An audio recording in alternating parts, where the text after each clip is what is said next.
I'm so excited to make this video to let you guys know how I lost 30+ pounds. But first, I am not a doctor. I am telling you guys about my own experience and what worked for me. In this video, I'm just gonna give you an overview of everything that I did because I don't want this video to be too lengthy.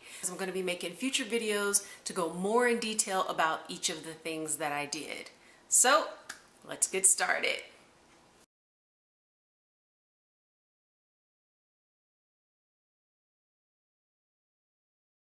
So you just saw the picture of me side by side, and the one on the, I believe it's the picture of me on the right at my highest weight, you're probably thinking, okay, that picture looks altered.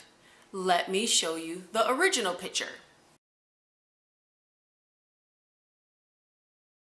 So at the end of this video, I'm going to post some more pictures of my before and afters, and also pictures of the type of foods that I eat.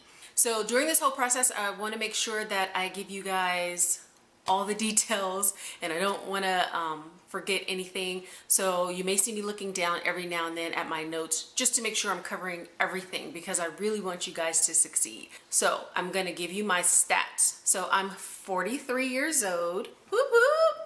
I am 5'7". At my highest, I was 236. At the beginning of this journey, which started back in November, I was 223. On the picture that you saw where it says 233 pounds, that was a year and a half ago. Now, last summer I had a surgery, and one of the side effects of the surgery was that I lost 10 pounds. So technically, I started my weight loss journey at 223 pounds because those other 10 pounds that I lost during surgery, I don't count those because I really didn't work for it. So currently I am 190 pounds and my goal weight is to get to 165 pounds. So let me give you a little background history on my weight. I wasn't someone who grew up constantly overweight. I wasn't overweight as a child. I didn't start putting on weight until after I had my kids. 4 to be exact. So after I had my kids, I was never one to really exercise. I was able to eat, what I wanted and not gain weight before kids. So after kids, I just kind of kept doing that and it wasn't working. I tried to lose weight. I tried things like Nutrisystem, which it worked for me, but it was expensive. I couldn't keep it up and I wasn't able to maintain after I got off of it. I tried those HCG drops. Yeah, I was starving on that diet all the time. I also did Herbalife. I like to eat. I didn't want to be drinking my meals all the time. Oh, I tried Garcinia Cambodia. I saw a couple of inches, but not really seeing the weight falling off. And also, I just tried to eat healthy. I thought I was eating healthy. So after being years and years of being overweight, a turning point came for me in November of 2016. And that's when I joined a gym. Okay, I was never one to work out. I didn't like sweating, the whole hair thing and just the nastiness. But I joined a gym and I became what my husband calls a gym rat. Yeah, I was in the gym like 4 days a week, working out all the time. I loved it. I craved it. But the weight still kind of wasn't coming off for me. So in January of this year, I decided, okay, I'm serious about my working out. Let me get serious about what I'm eating. I mean, I was eating healthy, but I didn't know how many calories I was eating, how much protein I was eating. I didn't know what was in my food. I just knew I was trying to, pretty much stay away from breads and pastas. So I went online and I started looking for a way to track my food. And that was when I ran across the diet that I'm doing today. Really, it's a lifestyle. So let me let you know what I'm doing. 4 things. Here we go. So the first thing that I'm doing is called the ketogenic lifestyle. Actually, it's called the ketogenic diet, but it's a lifestyle. Once you get into it, you'll see why. The ketogenic diet is a high fat, moderate protein, low carb diet. So pretty much I eat about 1,200 calories a day, and 70% of those calories come from good healthy fats, 20% comes from protein, and 10% carbs. And most of those carbs are vegetables. So the reason why this diet works is because on the ketogenic diet, you're transitioning your body from using carbs and sugar as its main fuel source and transitioning over to having your body use fat as its main fuel source, which is actually how our bodies were meant to be anyway. The ketogenic diet was invented lots and lots of years ago by some scientists who were trying to find a way to help those with Alzheimer's and epilepsy, a lot of brain disorders. And in doing this and it helping them, they created this diet. One of the side effects was weight loss. So that's why a lot of people today use the ketogenic diet as a way to lose weight, but it comes with so many benefits. Besides not being hungry all the time because fat is now sustaining you, you also have better brain function. Your body runs better burning fuel. It takes less energy for your body to burn fat than it does to burn carbs. So some of the healthy fats you can eat on a ketogenic diet or lifestyle are coconut oil, avocado, mayonnaise, cream cheese, high-fat meats, eggs. Eat the whole egg. Most of the nutrition is in the yolk, not just the egg white. So eat the whole egg. What else do we put? High-fat dressings. Yeah, so all those healthy fats out there you can add to your food. Do chicken thighs. If you want to do chicken breast, there's not as much fat in breast, so you can add some fat to that. Of course, one of the number one most important things on the ketogenic diet is eat 7 to 10 cups of vegetables a day. Why? Your liver has to process all this new fat that's coming into your body, and it isn't used to that much fat. If you don't eat 7 to 10 cups, at least 7 to 10 cups, try and get it in however you can, of vegetables a day to help flush that fat out of your liver, you can get a fatty liver, and a fatty liver can kill you. And we don't want to die trying to look great. Number 2, intermittent fasting.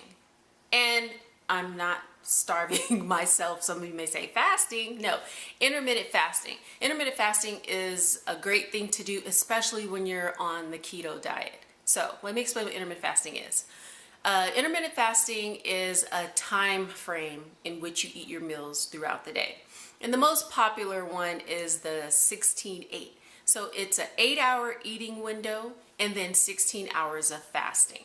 So most people, when you eat your last meal, whatever time it is, let's say you eat your last meal 8 o'clock at night, let's say you're a late eater, it takes 8 to 12 hours for your body to digest that last meal that you ate.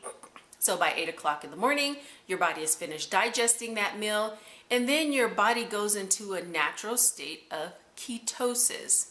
And that's where your body is now finished burning all the food and the carbs, and now it starts burning fat. Well, what most people do is they wake up in the morning and they eat breakfast first thing in the morning. So once your body's finished burning last night's meal, it now has to start burning breakfast, and it never has any time to get into that fat burning stage. So with intermittent fasting, when you wake up in the morning, you skip breakfast and you give yourself that extra 4 hours, which would make 16 hours of not eating, to get into that fat burning stage and burn that fat. Then you have your first meal around 12 o'clock, whatever 8-hour schedule you want to set it. I do mine from 12 to 8 o'clock. So at 12 o'clock, I have my first meal, and my first meal, actually I only eat 2 meals on intermittent fasting. You can eat anywhere between 1 and 3 meals a day. During that 8-hour period, you're going to get in all the calories that you need for the day in that 8-hour period. So I eat 2 meals. I have my first meal at 12 o'clock, And then my second meal around 6:30. I'm on a 1200 calorie diet, and you may think you're starving, that's not enough calories. But remember, I'm eating high fat. The fat is what is sustaining me from meal to meal. So once you get on this diet, you won't be as hungry anymore. You could eat one meal satisfying. Make sure you throw some fat in there. You want to keep your carbs under 20 grams. No fruit, at least when you first get started, because you want to keep those sugars down to 0. Number 3, working out. So research has said, and a lot of people say, that you don't have to work out on keto, because once you're in a state of nutritional ketosis, meaning your body has now adapted to burning fat as fuel and you're keeping your carbs low, your body is always burning fat. Mind you, my husband is doing this diet with me. He didn't work out for a week and he still lost weight, about 3 pounds in 1 week. I was working out 4 days a week that same week, and I think I lost 1. So they say you don't have to work out, but I'm telling you what I did to lose weight. Because I had started working out already before I came across this diet, I continue to work out. So I work out about 4 days a week, as I said. I do cardio and strength training every time. I do anywhere from 30 to 45 minutes on the treadmill, and it's a combination of a speed walk and a light 2-minute jog in between every now and then.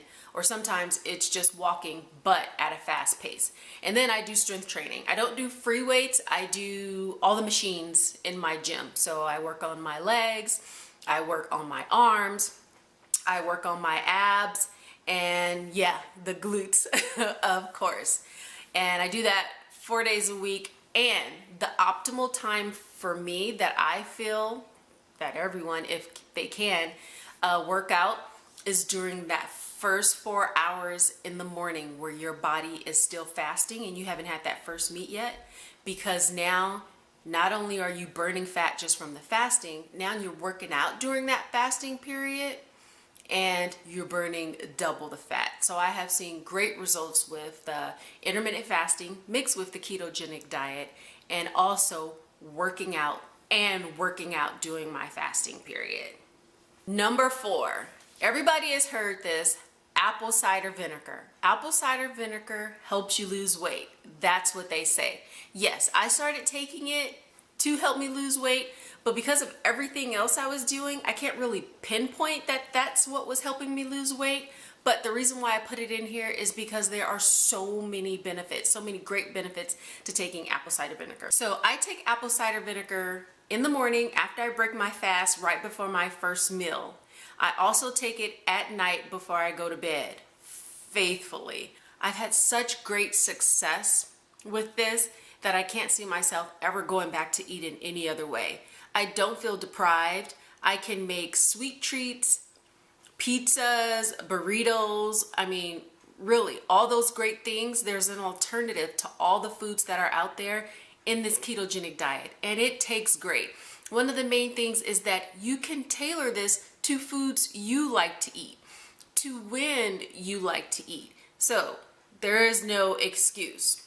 So I really appreciate you checking out this video. Please subscribe, come along, follow me, watch what I'm doing, and hope I can be an encouragement to you and others. That is my main reason for making these videos.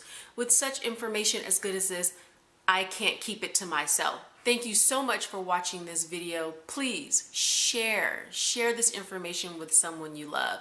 Remember, all of this is backed by science. The sugar industry, yeah, I'll tell you about that one in another video. I'm trying to pull one over on us. Anyways, thank you so much for watching. Have a great day. See you later. Bye.